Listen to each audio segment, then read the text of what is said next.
All right, we want to take a few moments to tell you about one of our very good friends of the show, Aligned Health Center.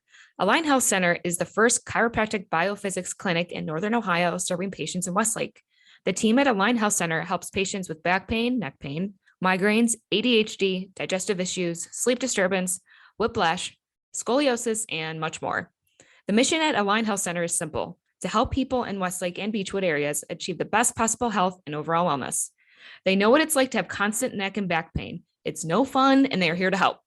And as a special offer for the Oranges Orange listeners, it's you guys, Aligned Health Center is offering a free exam to our incredible fans. That's right, free exam at no cost just for you. So give Aligned Health Center a call at 440-230-6865 or visit their website at alignedhealthcenters.com to make an appointment and to learn more about how Aligned Health Center can help you. Make sure you mention Oranger at checkout to receive the free offer. Again, that's 440-230-6865 or visit alignedhealthcenters.com. Part of the Press Play Podcast Network.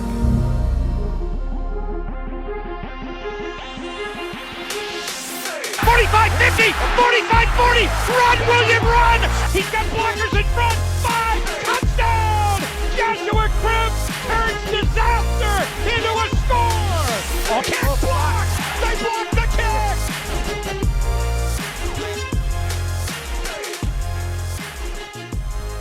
All right, what is up, everyone? Welcome into the Oranges Oranger Cleveland Browns podcast. I'm Holly Wetzel, and he is Tyvis Powell, and we are your hosts.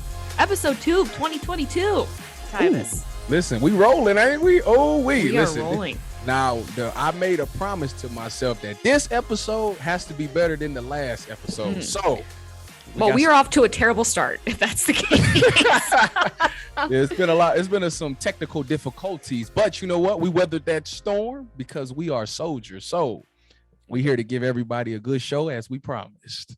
Right. Episode 2, take however many of tonight, and also the third attempt in this week to get this recorded. So we are it's been a busy week. Things we do, Tyvis, to get this recorded, But we do it for our fans because we love our fans. We rescheduled it 3 times. We didn't have some Wi-Fi difficulties. Our producer couldn't connect, but you know what? We still here and we still gonna get this show. So let's do this. We still are. Thank God that, Tyvis, you are beyond positive, because I ain't happening over here. So okay.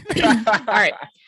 So, Tyvis, you and I had some big weeks these last couple of weeks. Yes. We will, of course, get into the latest and greatest of the Browns because, we are never short for material when it comes to them, because every time I try to maybe put a plan together of what we're going to talk about, it writes itself. They just hand feed, spoon feed, whatever the phrase is, all of their news. So, but before we get into the Browns and Jarvis Landry and medical staff issues and the combine coming up and all that, Tyvis, you were sailing the majestic seas of where? You were on the Buckeye Cruise, the Ohio State Buckeye Cruise. We went to Coco Cay and Labadee. I had my Captain Morgan pose on. I wanted to go up there and steer the ship a little bit. I thought if I steered the ship, we'd get to our destination faster, but they denied me, man. They wouldn't even let me get in. No, I mean, I would trust someone that's never steered a ship to take on that big old cruise liner. I mean, yeah. Listen, I just wanted to, turn the wheel a couple of times. I wasn't going to really, I just wanted I'm surprised. Yeah, do they have, that's a good question. Did they even have a fake one up in the front that you could pretend to steer? I've never been on a cruise, so. To be honest with you, I didn't go hunting looking for it. After they denied, it's either the real thing or not with me. After they denied me, I just went back in my room and I just sat on my bed and just contemplated why I didn't go get my boater's license, man. I feel like SpongeBob. How SpongeBob can never get his license. You're all right. SpongeBob Powell over here. Noted. Yeah, but the whole experience was really good. It's always nice to go on a cruise and be with, the cancer survivors. That is those 5 days is really just kind of taking a step back from life.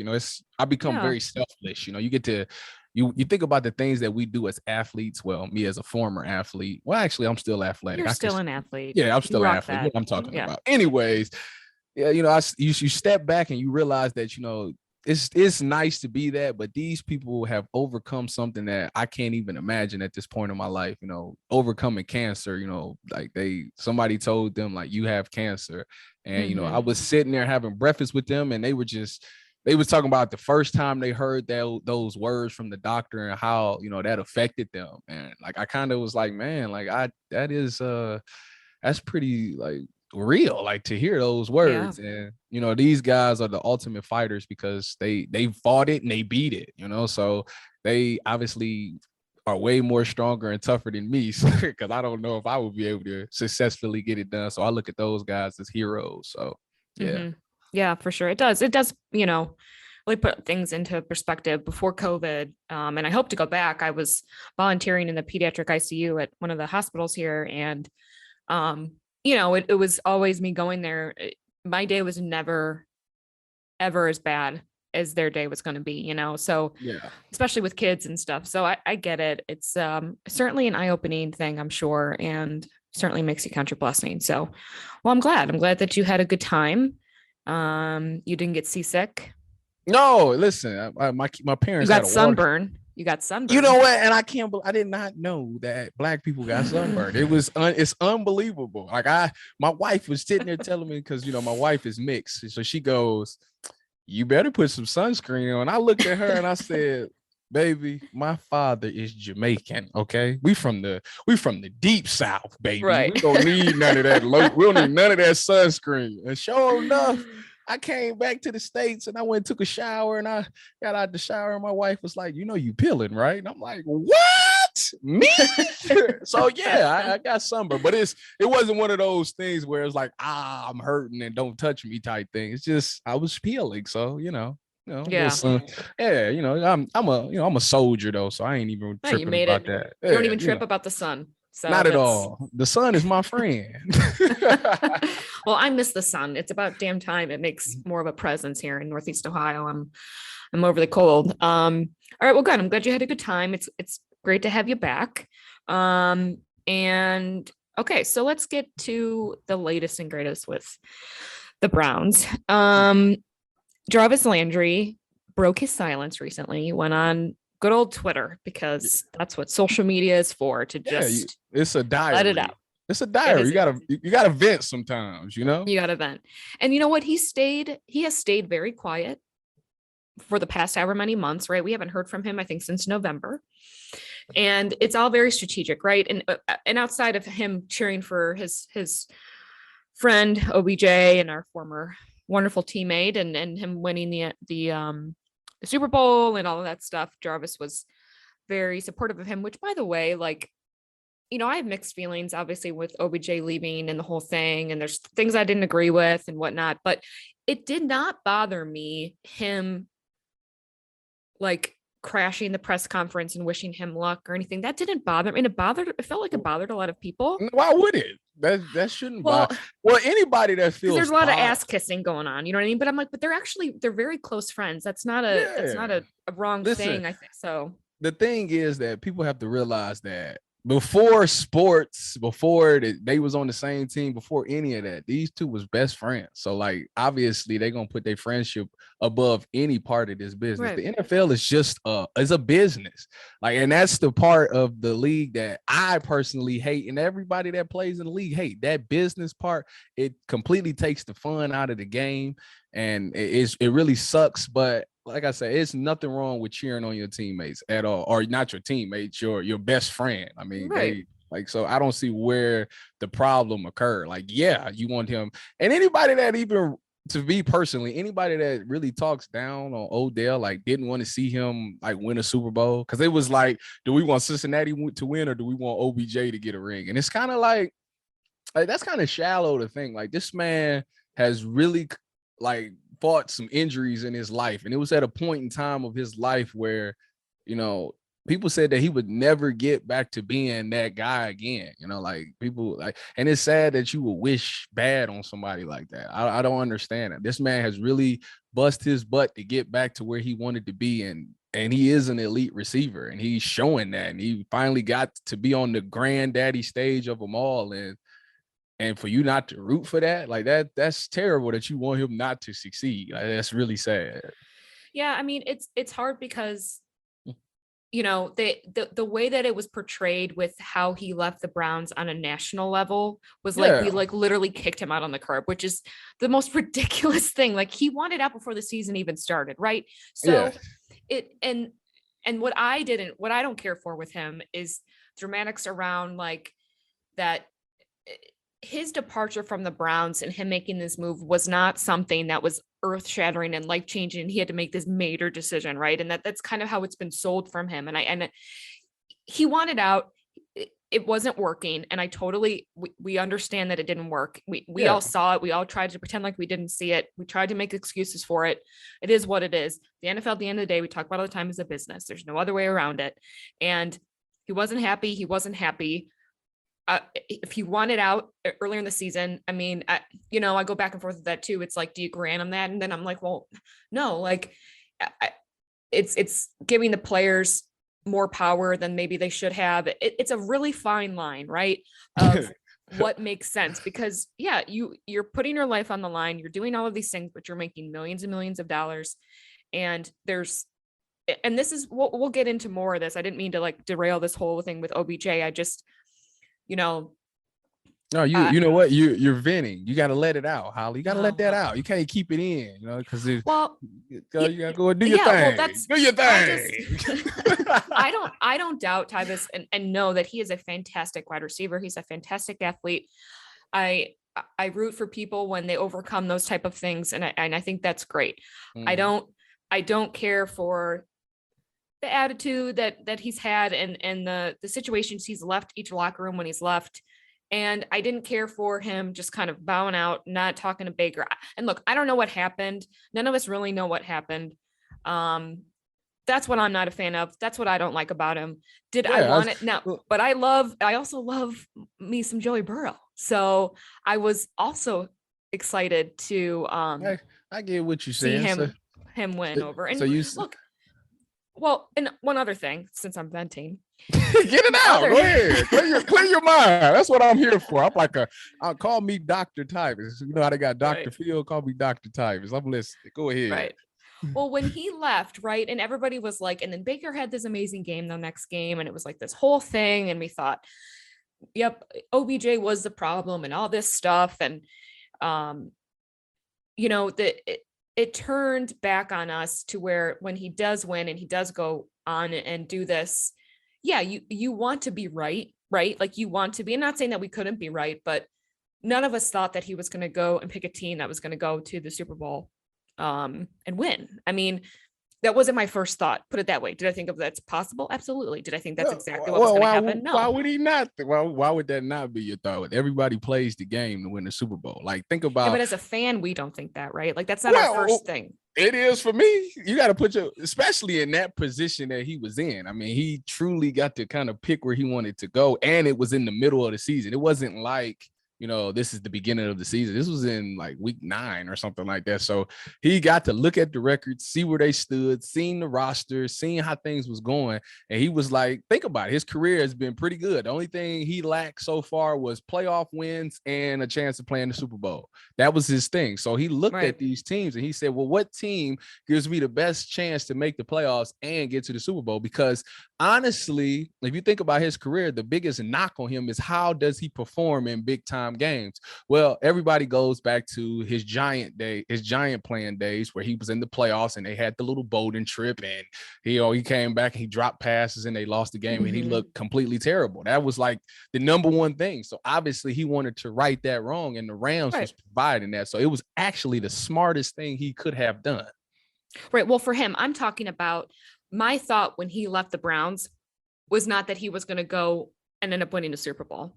At least in my thought process originally was that is your thought, or did you just not want? Well, maybe it was a hope. I don't know. I mean, let's call it what it is. Listen, we're gonna be honest with the fans. You didn't want him to do it. You didn't want that man to succeed. I didn't. All right, I didn't to a certain extent. He did the Browns wrong, and you hated the whole situation. He was a diva to you. He was a diva. He pouted his way out. He forced his way out of Cleveland. Go ahead, just say it. You can be honest. Well, because I can have certain feelings, right? And I think that's where someone like you or me or someone that works in the business or understands that side of the NFL, that we're not just a fan, right? So you see things. I get that there's so many other factors that go along with when that type of decision is made, right? Like, it's not that he's just pouting and he's out. Yeah, sure. Is that maybe part of it? Yeah. Is there probably a lot of other layers of, we talked about, him not getting, obviously he's not getting the ball according to his dad, whatever. There, other people say he is. There was questionable things going on inside the building, quote unquote, that was said over and over again. So there's a lot of factors that lead into that. But it's hard when I am trying to put like my fan hat on, but like also my business NFL, like sports business hat on, and being like, it conflicts, right? So no, I don't want anything to bad happen to him, but yeah, I wanted to be justified. I wanted to be vindicated in the sense that you didn't want him to get what he wanted. That's what this is about. Yeah, he got out of Cleveland. He ultimately won the Super Bowl, so he got what he wanted. I mean, if anything, isn't that a good thing? Isn't there, like, would you want him to be not as a Cleveland Browns fan, Tyvis? No, but I'm saying, like, not even as of course I'm a Cleveland Browns fan, and I'm not about to sit here. If somebody doesn't want to be, I'm not going to let them be miserable. Well, no, this man is a talent. This man is a great talent. Like, the Browns was holding him back. If that's the case, if that's the way he would look at it, the Browns was holding him. But that's the way we looking at it from the Odell Beckham point of view, because that's what as I get older, Holly, I pride myself on looking at things from both sides of the fence. Okay, you got to look at it from Odell's perspective. I am a guy who's coming off of a torn ACL injury, and I've really bust my butt this offseason to get back to where I was at. And I'm actually getting open, and for some odd reason, me and this quarterback just isn't connecting. And I truly want to win a Super Bowl, and I want to be in that elite talent of wide receivers. When my career is over, I want people to remember me not for me being a dancer and me fighting the goal post and losing to the fence and all that. I want to be known for being one of the best wide receivers to play this game. The only way that I can get that done, I have to get out of Cleveland, because it's just not working here. So why waste a whole year of my career? Because our NFL life is pretty short anyways. Right. Why waste the whole year when I could just get out and really thrive and finally get to where I want to be? Because I have goals, and I'm not going to reach those goals here. So that's the Odell side. And as a person, you can see that. You have to be able to understand that. Like, I'm not about to sit here and just waste my time. Absolutely. No, I totally can. And that's not even what I have a problem with, because I totally see that everyone is going to do whatever is best for them at the end of the day, no matter what situation you're in. Right. However, also it's the way he left. People love to leave Cleveland a certain way. And it's always about, like, not that they left, it's the way that they left. Yeah. And it's, I don't know. Look, he may have talked to Stefanski since, he may have talked to Baker, but that whole thing, when all of that went down, it created such a ruckus in that locker room, I think. It did. It definitely did. It controlled that narrative way more. And maybe he needed to do that to get himself out of the situation. I don't know, but I didn't like the way that he handled it either. That's probably it. It definitely forced the team to pick sides. I think that's kind of what we see. It's kind of like that whole wide receiver core sided with Odell. Like, that's kind of where it looked like. I mean, obviously the Cincinnati game told a different story, but for some odd reason after that game, it's just like everybody kind of just like stiffed arm Baker, like, we with Odell on this way. And it kind of showed from the play, but you can see it. So that's where I think the Cleveland Brown fans have the problem with the whole way he exited, is that it caused this Baker versus Odell scenario for the rest of the season. And now it's like all eyes is on Baker. So any little mistake that Baker made, it was maximized. Like, see, that's why Odell had to get him out of here, that type of thing. And now people's like, nah, we need to get rid of Baker. It wasn't Odell, it was Baker. And so that's where everybody's frustrated, and everybody just needs to just chill. Baker is Baker's one of those fiery guys. I think he knows what's going on. I think he's really going to bounce back this season. And like I say, I pointed out many of times, not Odell, Baker has a good season, has a bad season, has a good season, has a bad season. If that holds true, this next season should be magical. So he has a little bit of chip on his shoulder. And to talk about ways that people leave Cleveland. I'm glad you brought that up. Actually, it reminded me of my exit from Cleveland. Holly, do you know that on the day that I got released from the Browns, that I had to throw out the first pitch for the Indians? You know what? You know how I did it? I did it with a smile on my face, man. You know that? Did you know that? Yeah, because you're a classy, respectable. I mean, no, because dude, I was right. I was. You could have gone the other way, right? You could have gone completely the other way. Well, yeah, but Holly, I was highly upset and I was very disappointed. I wasn't disappointed.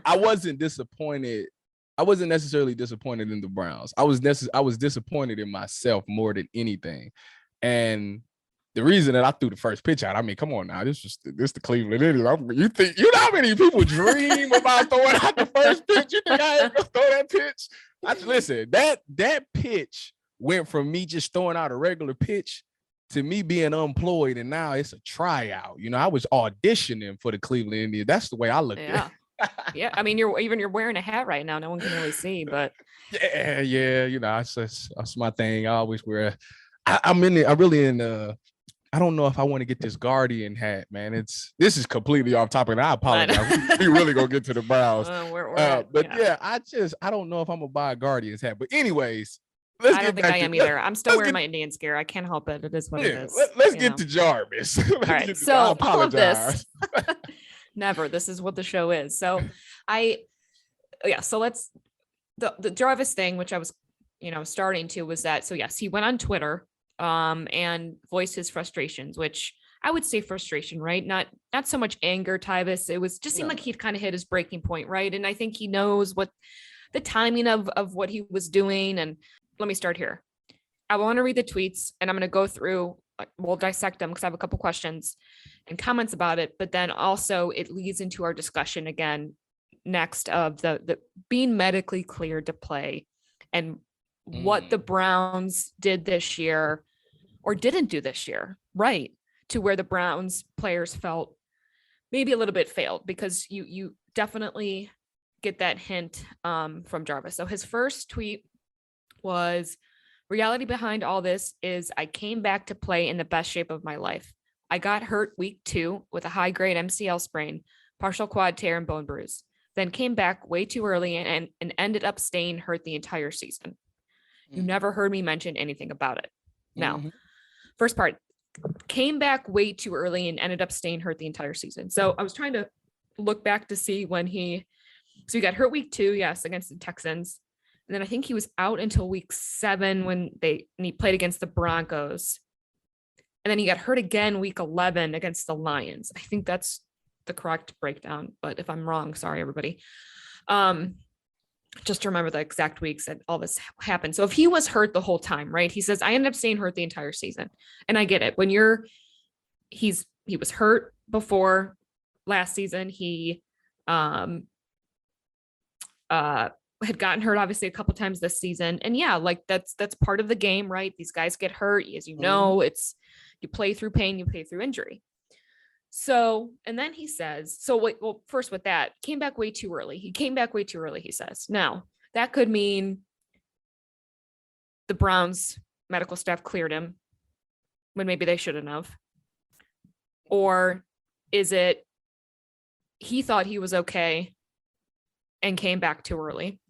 Well, that's tricky. Okay. Right. Obviously, yes. when you get diagnosed with these injuries, okay, they give you a timetable when they think you should be able to come back. Okay. And once you get to that point, obviously you test it out. And, obviously it might not be 100%, but like, okay, it ain't 100%, but I can get through this. Like at that point, you got to understand the difference between pain and injury. Is this something that's just painful, or am I actually hurt? If I'm injured, there's no way that I can go out there. But if it's just a little bit of pain, I could play through that. That's part of the game. And I think he got to the point where he realized my team needs me. Like, I need to get back out there. Like, I'm anxious to get back out there and play this game. Obviously, if he was hurt last year, that frustration come on. Like, now I'm getting older, so now I got to play with these injuries, and it's kind of what LeBron James was going through. You get hurt more as you get older, and he just was anxious to get back out on that field. So they probably was like, you good enough to play. Like, you good enough to play. We're not going to say you 100%, but you definitely good enough to play. That's probably what the medical staff told him. And he went out there and tested it out. And he was like, you know what? You're right. I can get through this. So I think he made the decision to play, which I get it. Like, as a competitive person, I get that, because I'm like that as well. Like, as long as I got a heartbeat, Holly, I'm going out there. That's just how I am. That's just how I grew up. That's just who I am. I feel like if I'm out on that field, it's kind of like the Baker situation. I feel like when I'm out there on the field, I give my team the best chance to win the game if I'm out there.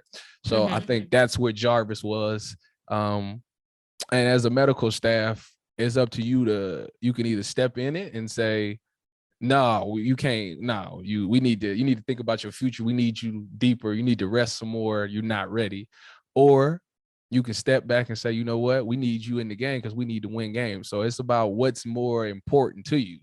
Is his career important to you, or is winning these games that important to you? So, and it's kind of like it's ethics, it's like, what do you value? Do you value a person's career, or do you value the wins on this season? So obviously we know what they chose. We do. Right.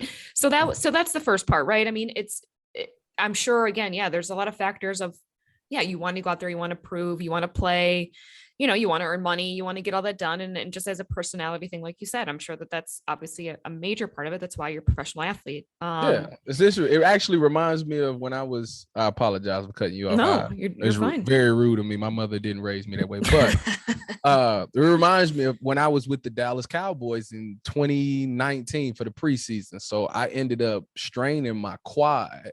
And it really affected me. I really was not the same player.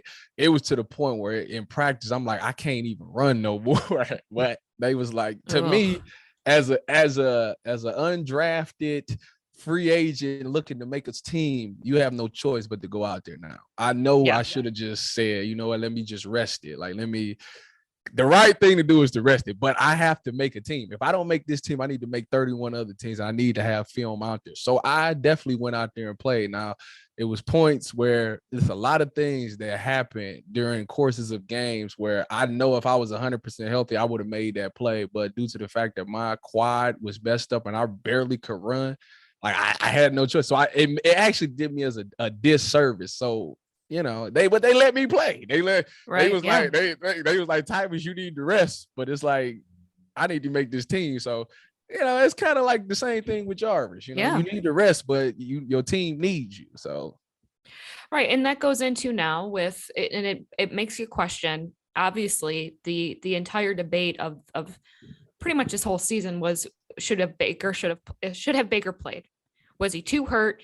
And the NBA All-Star Weekend was in town last weekend, and I was doing a couple different events for it. And, I work for ESPN Cleveland, and we had a lot of callers calling up and celebrities and former athletes, and you name it. Charles Barkley was one of them, and it was great because as a basketball player, right, it's you're still a professional athlete in the whole thing. So it was interesting to hear their perspective on it, not someone that obviously is a professional football player, but a lot of them, when they came on, were Baker they shouldn't have played him. Like he was hurt. They shouldn't have played him. And there's this overwhelmingly amount of that type of talk of and it's so mind-boggling to me, because I'm like, then why did he play? And so it does go back to that. Is it he could, right?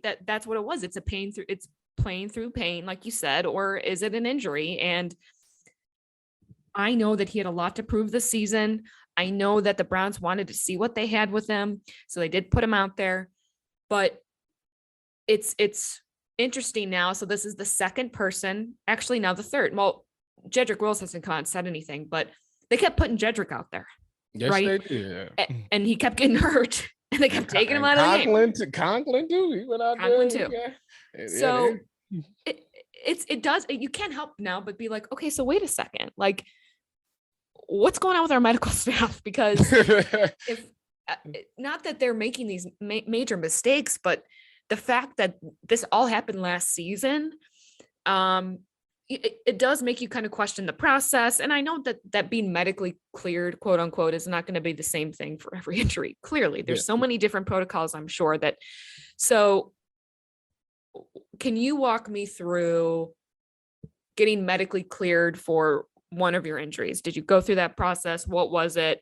And did you feel like there was pressure either way to play and get out there and fight through it or not? And I know you were in different unique situations because you were also fighting for certain roster spots. Yes. Well, like I said, with the Dallas thing, that was that quad injury was probably, out of my entire playing career, that quad injury was the one that affected me the most, where for the first time I looked at myself and I had to ask myself, like, can you really go out there and play? That's the any others. I broke my wrist a couple of times in college.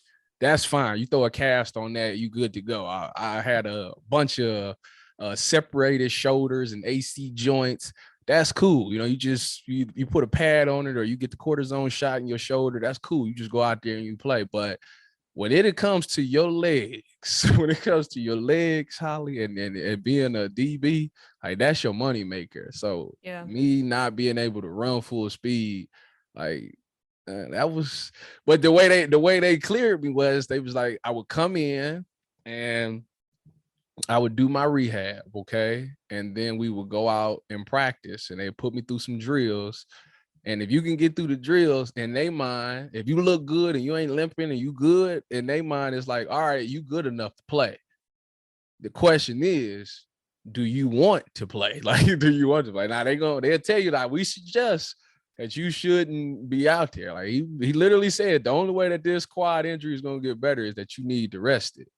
But he was like, I understand that you're trying to make this team. So I know that right now that's not an option for you, but you definitely need to rest this quad for about 2 weeks. And this was like week 2 of the preseason. So it's like, you want me to miss the rest of the preseason. So yeah, I went out there and played. And in my mind, from a business aspect, I was thinking to myself, you know, okay, so they know I'm hurt. So if I don't make this team, I should revert back to IR, right? Like if this is the advanced Tyvis thinking. I should revert back to IR. Well, come to find out that the best thing happened to me when I was in Dallas during the last preseason game. I strained my hamstring and got kicked out the game. The best thing that happened to me. Why? Why do you ask?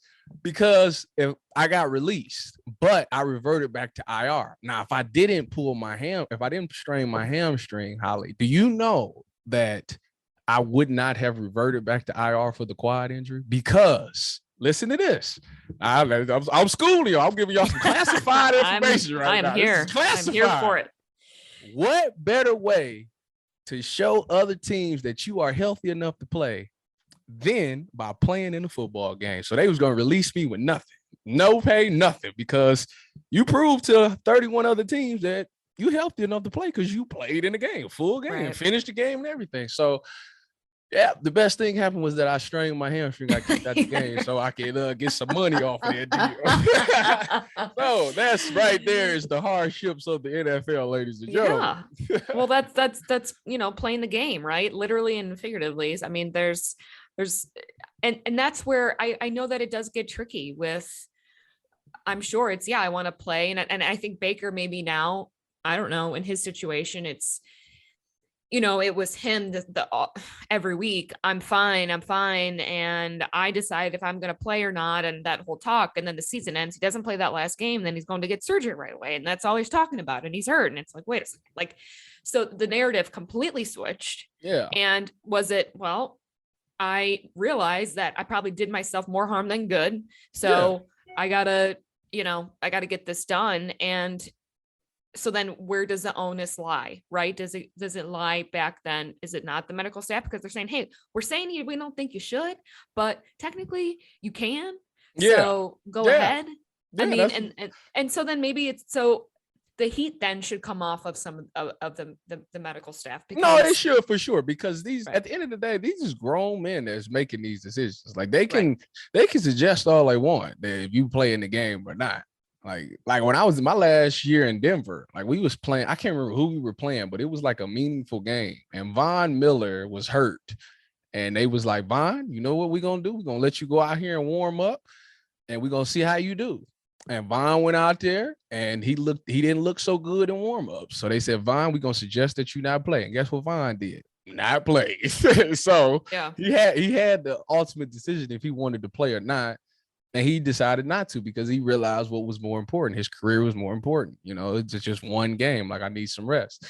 And the same thing goes with these players for the Browns. Like, yeah, they make suggestions. Yeah, you can. They even tell you, listen, you can go out there and play. If you decide to play, we can give you a cortisone shot or whatever. You get you some peel or something like that. You know, it'll get you through the game. But it is what it is. It's ultimately your decision. And they decided to go out there and strap that helmet on and them shoulder pads and go out there because they could have easily said, you know what, I'm not ready yet. As a matter of fact, I know of a guy in Tampa Bay by the name of Carlton Davis who actually did that. I can't remember what he did, but he had like an injury that was supposed to be like 4 or 5 weeks long, and that man dragged that thing out about 9 weeks before he went back out there because he wasn't going out there until he was 100% because he knew this was a contract year and he wasn't going to put no bad tape out there. So there you go. Yeah. Man, I'm just breaking news today, ain't I? You are. Well, and that does kind of contradict then with what Baker, with his thought process, and maybe we all know he's bullheaded, and maybe he was a little too bullheaded this year on a lot of different fronts. But maybe that was one of them. And I get the confidence and the grit of him and him wanting to succeed and play with the chip on his shoulder and the whole thing.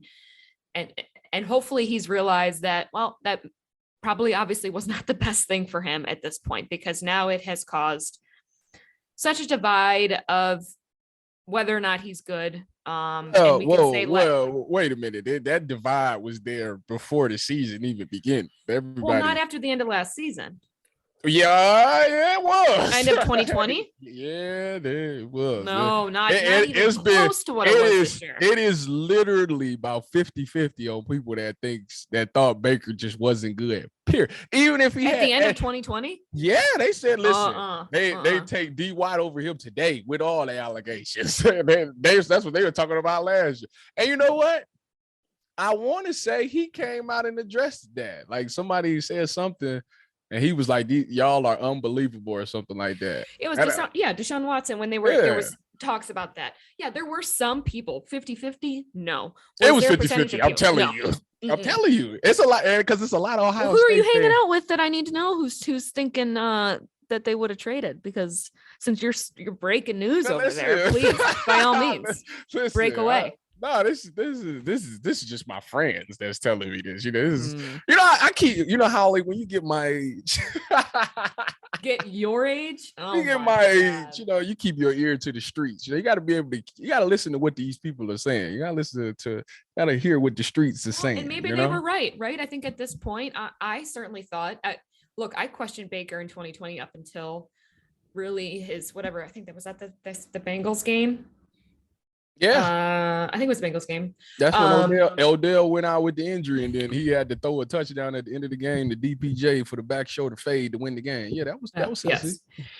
But it wasn't until then that I was like, okay, that we have something. And then he played fantastic at the second half of that year, mm-hmm. And so, which we've talked about now too, was 2020.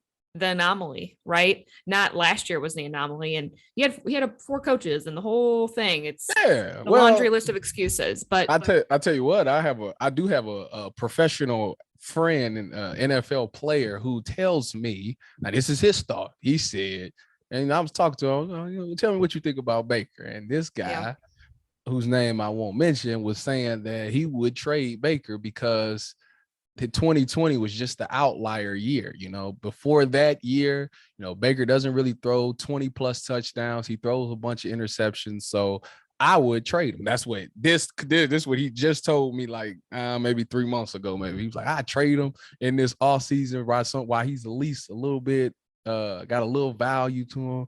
Because 2020 was just an outlier year. Like, he had one good year. Outside of that, if you look at the rest of his career, his stuff is about the same. Like, all his numbers is the same except for that 1 year. So it's like, I went back and I looked at it and I said, I see your argument. Like, I see your argument. So, that's that's a hot take on Baker, what other people in the NFL think of him. So I like it. Look at you. Yeah, you are. See, you are breaking. I'm just breaking news, ain't I? Yeah. So Jarvis, let's wrap up on Jarvis. And I forgot, I guess, to read the rest of his tweet, but basically he just says, his media availability didn't happen because he was focused on getting on the field as healthy as possible during the week and after. I don't believe why that would even be why he can't speak to the media. That doesn't make any sense to me. But then he says a strategic plan was set in place to be followed. There's a lot to assume and try to detect here of the things he's kind of throwing out. And I feel like he's being very strategic when he talks about a strategic plan of what he's putting out there. I think at the end of the day, we know this does go back to the NFL being a business. And if we can't afford him, if he is, a cap space issue and the whole thing, and is he worth that? That would I think we own 16 and a half. I think he's supposed to make next year. Yeah, I believe so. Does that make sense? Or do we go after, someone else? And it really asks two questions, Tyvis. Do we trade? Do we release Jarvis? Do we trade him? And then, or do we we try to keep him, or do we just completely overhaul the wide receiver position and go to the draft? I wouldn't hit that. That's called hitting the panic, but I don't think that's what we do. I don't think. Cleveland. Yeah, we gotta relax. First of all, Andrew Berry does a great job with handling things like this. My personal feeling with the Jarvis contract situation is, I personally would not bring him back on his current contract. I would try to work some type of negotiation out with him. I would negotiate with him to figure out if we can get that lowered around, I don't know, 7 million. Because if you think about it, I don't think you can trade him, because I don't think nobody wants to take on a contract like that. Right. Jarvis hasn't been that Jarvis in quite some time, Now, granted, it is due to injury, but the one thing I do like about Jarvis is his attitude. Like, that is very contagious to have that attitude where I'm like, give me the pill, like I'm a dog, give me that rock. Yeah, he was part of like the changing of the Browns. Yeah, he changed everything. So, he forever we're grateful for that 100%. I think if you're going to go in this draft and draft a wide receiver, you need him you need his presence in that locker room, because he's going to give these players the right mentality. I think Jarvis, he does things kind of the right way. Like, he's not as flashy as Odell is, even though that's his best friend. They kind of don't do the same flashy stuff, if that makes sense. Like, I on the field is what I'm talking about. Yeah, no, I know what you're saying. I want to say that, to me, Jarvis is more of a competitor than Odell is. Odell is just naturally gifted and he works for it. I think Jarvis is a product of hard work and work ethic and outworking his competition to get to where he is now.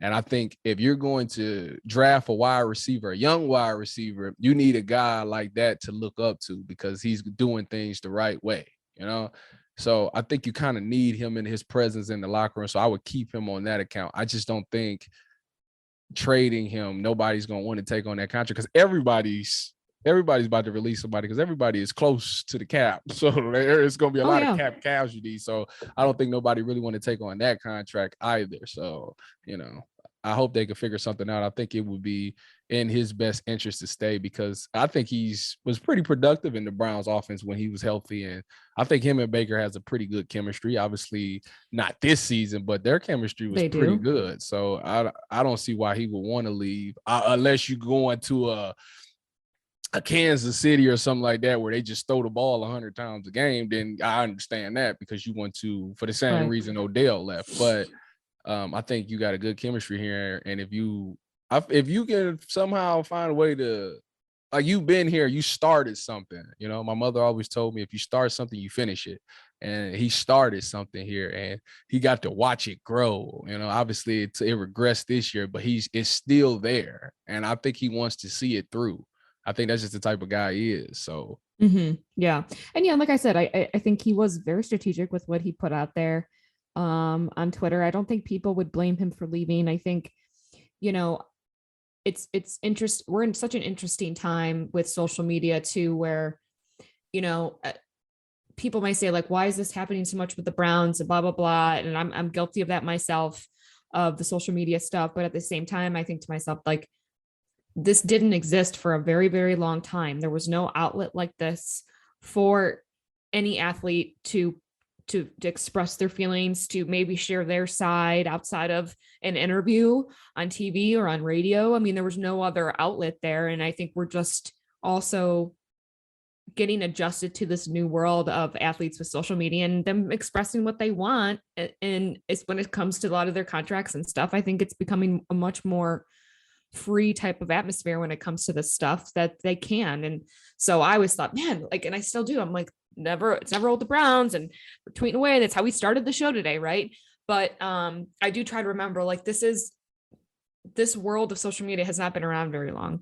Yeah. So these opportunities that these guys have to say these things and share these things and put out cryptic videos of him driving in a Rolls Royce and the whole thing with, like, talking in the background, it's very ominous. Like, it's one, you know, it's a different world. They do things a different type of way, you know, and it's just one of those things that if you old school, you don't like it, because, you know, it's like, just play the game. Like, right. Just play the game, right? Just play the game. But it's like, you know, it's creative, you know, Jarvis he rapping now and everything. So he really, why does it come off as he's a bad person or he's not focused? Because he's maximizing his moment right now. Like, right now, he's a big name. Like, he can make videos like this, people will watch. He can put rap music out and people will listen to it. He needs to do it while it's hot, because football is not going to last forever. So he needs to dibble and dabble in stuff that he is interested in post football, and not be, once everything is over with, he'd be sitting there asking himself, well, what do I do next? He needs to start working on that plan while you're in football, which is something that a lot of people harp to you while you playing. Like, while you're a young guy, they like, make sure you connecting with people, make sure you thinking about other avenues and stuff like that, which a lot of old heads tell you. Like, so I don't feel no type of way about what he's doing. Obviously, he might want to go into film. Maybe he want to be a rapper. Like, right now, he's just trying to figure that thing out before it's all over. Yep. Yeah. And so, well, you know, we'll see what happens. I'm sure by the time we record next time, in the next week or two here, we'll have something else, some type of new update about Jarvis. You know, I echo what you say. He's done a lot for this team and the city, and we would love to keep him and understand if it not going to work between the two parties. So, all right, so that's Jarvis. Let's take a quick break, and when we come back, we'll wrap up with the NFL Combine. So stay with us.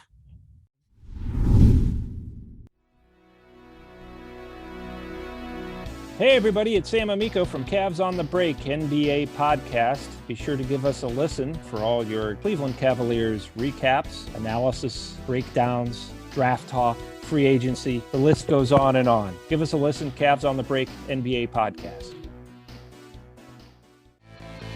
Looking for new insights on the Cleveland sports scene with a unique side of Cleveland sports history? Then you found the perfect podcast. I'm John Sable. And I'm Scott Sable, and we're hosts of the Sable Brothers on the Baseline podcast, a podcast about Cleveland sports, but not your typical podcast about the land's sports teams. Join us as we embark on a journey of sharing a unique and historical side of Cleveland sports history with the help of some former Cleveland sports stars and other historical figures. All right here on the Sable Brothers on the Baseline podcast, part of the Press Play Podcast Network. All right, we are back on the Orange is Oranger Cleveland Browns podcast. I'm Holly Wetzel, and of course, here with Tyvis. So Tyvis Powell, you deserve your first and last name, Tyvis. I shorted you there, so we're back. Tyvis Powell. Tyvis, NFL Combine. I was trying to be nice. I was trying to go back to the fact that I didn't give you the full Monty of your name. And he's looking at me, shaking his head like I'm crazy. Fine. People call me Denzel Jr., Denzel Washington Jr. So yeah, that's or Stallion, whatever. But anyways, go ahead. Go ahead. I mean, hi, I'm Holly Wetzel, and I'm here with my co-host Tyvis the Stallion Powell. How's that? Do you like that too? Or Denzel Washington Jr. I often get mistaken for that a lot. I mean, that's a great person to be mistaken for. Let me tell you, here for that. All right, so let's talk some NFL Combine. Tyvis, first of all, are you going to watch it? Do you care? Listen, now hold on. Now I only watched 2 days of it. Okay. The wide receivers, and I'm watching them DBs on the last day. No, I am. Are you watching wide receivers? Is that something you do every year? Is that something you want to do, especially for this year because of the Browns? Or why wide receivers? I am watching wide receivers because Ohio State has 2 of them. I want to see, obviously, me being an alumni, I want to see what they do on their times. Obviously, the Browns definitely need a wide receiver, even though I'm still leaning towards a defensive guy first round with some nice pickups in the second round. But nobody listens to me. Anyways, yeah, that's the reason I'm watching wide receivers. Okay, so you experienced an NFL Combine yourself. I did. I Googled it, by the way. Did you? Yes. I did, and I watched you run. How did I do? Good. You look so young. Not that you're not. I mean, but you looked so young. You looked like fresh. You were fresh out of college, like this. I had my hair and everything. My hair. You did. You had my hair falling out now. My hair thinning right now, man. It's back when I had the little fro, I had the little twist going on. You did. That's what people really was calling me. You think they called me Denzel now? They really was calling me Denzel back. I bet. But yeah, I was watching it, and then I texted you, and I was like, I want you to talk about your combine experience. And what did you said you didn't like it? I did not. When I was a kid, obviously this football thing started for me when I was a kid, and the combine's been going on for quite some time now. And I always said, man, I can't wait till I get older and get ready to go to the combine. I can't wait. And, I'm at the Senior Bowl. I did the Senior Bowl. And while we're wrapping up the last couple of days of the Senior Bowl, I get an email from the NFL saying you have been invited to the combine. So I'm like, let's go. That's awesome. I've been ripping shirts off on the bus. Like, let's do it. I'm living a dream, right? So till I got there, obviously I get there, and it's a 4-day process, and day one, you just kind of get there, and they do their weigh-ins, and that's wild because it's like you strip naked and you go out on stage and they measure you, and it's literally like 200 people standing out in the crowd. You're like, what is this? Really? Oh God. Yeah, you just in compression shorts. You just like, man, wow. But anyways, yeah. So they measure you, call out your numbers and stuff, your hand, your neck, or not your neck, your hand, your weight, height, all that. Make sure they make sure you can't cheat on that height thing. I was trying to figure out like, how can I stand on my tippy toe? Nope. They make you rock back on your heels. They ain't going for none of that. Yeah, it's wild. Anyways, so that's that first day. So then at nighttime, they got like a room that's designated for all the teams to meet with you. So like Okay. you can, so it's not like, okay, so you have meetings with teams like scheduled. So like you have like Denver scheduled on Wednesday, and then after that at 1:00, and maybe the Browns at 2:30. Like you got that type of thing. But on these night times from like 9 to like 12, it's a free fall. You go in the room and it's just coaches grabbing you and they make you like ask you questions, write down questionnaires, stuff like that. So you do that like the whole night. Then you go to sleep, and guess what you have at like 4 or 5 in the morning? You have a drug test. Surprise! Of course you do. So you get woken up to get up and do the drug test. You can't be late. They want you to be down there. You want to try to get down there early because you want to do it and try to go back to sleep because you have a long day after that. You have the bench pressing. I think on the third day is the bench press. So you jacked up for that. Plus, right. I had my boys going before me, and I had my little number in my head. You call out your number, what you gonna do, and you get under that thing and you handle business. I was like 15. I said 15. I ain't even say 50. I said 15. So I hit my 15. I was gonna ask if you had it. Okay, good. Yeah. Oh, come on now, don't play with me. If I listen, Holly, if I say it, I'm gonna do it. I'm learning that. Anyways. So yeah, that's the big event that happens that day. Also on that day, that's when you had the scheduled meetings. I think I can't remember all the teams I met with, but I do remember sitting with the Denver Broncos, and that was hilarious because John Elway was in there. And I remember telling John Elway, I said, listen, I'm gonna let you know something. I'm a fan of yours, but you broke my heart with the drive, man. I'm from Cleveland, man. You did not. Look I swear. at you. Everything I love. I said, and also, you know what else I ran into at the combine? I ran into Romeo Crennel. I said, Coach Crennel, listen, you don't know me from Adam, but let me tell you something. The Browns ain't been nothing since you left. You went 10-6. Boy, you should be proud of yourself. You go, what is your name, young man? Oh my God. You winning hearts. Wait, yeah, so what did Elway say then when you said that to him? Oh, we joked about it a lot. He said, yeah. I had to do it. I was like, I understand. So, they showed me some clips of myself and it was like, we really like you because of this. Then they show you some bad plays. Like, how can you fix this? Can you talk me through this play? They make you get up on the board and draw stuff. And then, the weirdest question that was asked, it wasn't a weird question, but it was for some odd reason, how people ask you stuff. And obviously, if it bothers you, it's something that you remember. And the only question that I can remember being asked at the combine was, I can't remember who it was. They asked me, what makes me better? Who's better, me or Von Bell, and why? And it was weird to me because it was like Von is my dude. To me, I'm like, you winning either way. Whoever you decide to pick, either one of us is going to make your team better. And I could never see myself talking bad about somebody just to get a leg up on them. So it was weird to me because it was like, man, y'all it came off to me like you trying to pin me against the dude that I grew up with. If anything, I'm more loyal to him than you. Like, forget you. This kind of like the Odell and Jarvis thing. Forget you. This my dude. Like, forget you. Do you know if they asked him the same question? I don't know. I never asked them, but yeah, that's what they asked me. So, and then, day 4 is the day where, it goes down, only thing that is on everybody's mind is that 40, because that's a $40 million run in my personal opinion. That's what my mentor hyped it up as. Tyvis, just $40 million. So I get there, and the people that I trained with, because I trained at Exos in Pensacola, and they was like, when you run, do you want us to text you your time? Because when you run it, there is no clock there. Like, you don't know your time. Somebody has to literally text you what your time was, because they got to watch it on TV. Mm-hmm. So I get up there, man. I go through my routine. I put that hand down, Holly, and I took off. Oh, you did. I watched you. I took off. I took off like a bat out of hell. You did. And I end up hitting them. I'm running it, and I'm going through my mechanics and my technique.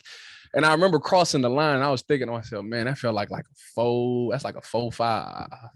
Right. So I'm walking back, and Von didn't run. He didn't participate because he had messed up his hamstring or something. And Eli actually said he wasn't doing a thing. He was just going to do things at Pro Day. He wasn't doing nothing. Mm-hmm.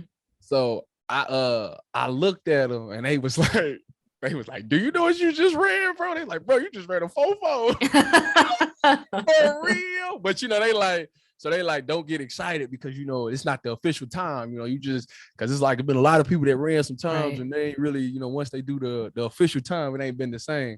Yeah. So I think my time at that time was 4.47, and it officially was 4.46. So I was faster than How about it? Faster than they clock. You know what I'm saying?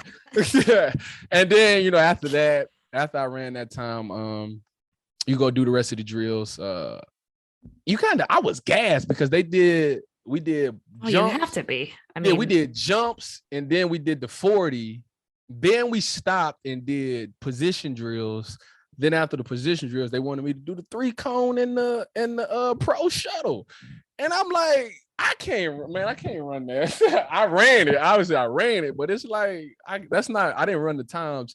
Those two events in particular is not the times that I ran when I was working out. Like when I was training, I was like a 4.0 guy in the pro shuttle, and I was like I actually ran under 7. I was like a 6'9" guy in the 3-cone. So I was upset, but it is what it is. Yeah. Well, so it sounds like, what did you not like about it then? What did you don't get no sleep, Holly. Okay. That's what I'm trying to get at. Give me the dirt. It's very restless. It's strategic by the NFL. I think the whole goal is to put you in an uncomfortable situation to see how you fare. Like you got some adversity, if you was slept good and ate good, you go out there and feel good, and you obviously go out there and do everything you're supposed to do. But how do you do when things ain't going your way, when things is bad, when you tired, when you sleepy, when you hurting a little bit? Can you still perform? So it's like you gotta stick your chest out and you're like, listen, I don't care what you do. I'm going to get some money. So money is there to be made, and it's gonna get made. That was the Tyvis pile theory. I'm gonna make this money. So I was able to overcome that storm. But, little adversity ain't never stopped nobody. Yeah. Well, that's right. Well, not you. We know at least not you. No, not me. I'm always find the bright light. I'm gonna pull it out. You do. You definitely do. I'm learning every week, folks. Every week. Well, I'm excited for it. I think it's cool. I mean, I know it's overhyped. I know there's it is what it is for you guys. Is you just complain. Well, you did kind of complain about it. A long weekend, tiring and the whole deal. But look, we have a lot to, it's exciting. I mean, for Cleveland, it's, we're always looking to see what else we can find, diamonds in the rough and maybe get some guys that are worth the hype. So I'm looking forward to it. Definitely gonna be watching the wide receivers, of course, from my end. And we'll see what we got out there. There's it's crazy that it's already March. It's going to be March next week. And then we got the draft, Tyvis, in about 2 months, less than 2 months. Yeah, it's in April, right? Yeah. It's in April. I think it's the 22nd. So we are right under the gun here. So, so lots of fun stuff coming up. I'm excited. This we knew it wasn't going to be a boring off season. We're just. Oh, you know what? I ain't even going to speak on this, but guess who I seen on the Buckeye cruise? You ain't gonna guess it. So let me just tell you, I seen Coach Kiff. The D line, So I straight because obviously I know Kiff. Oh, I know him from San Fran. So I asked him. I asked him a couple questions. What made you leave? What made you come back? I won't get into that on air, but just know, I know. Well, I mean, can you give us something like a little bit? No, it's just nothing major. It's just college is obviously the off seasons is totally different. So yeah. No, I'm sure it is. Yeah. Well, I'm glad you had fun. I'm glad you made it back safely. I'm glad we were able to talk some Jarvis. We went back and forth on Odell. We kind of disagreed a little bit, Tyvis. This was a good little lively debate in the beginning. We didn't disagree. We had a little lively debate. I was right. Here we go. Who won? I think we all won. I was waiting for it. Oh, Taj, we love you. Told you I'd stay neutral. That's a good thing because, like I said, don't forget who you're married to. All right, well, that is it for us on the Orange is Oranger for this week.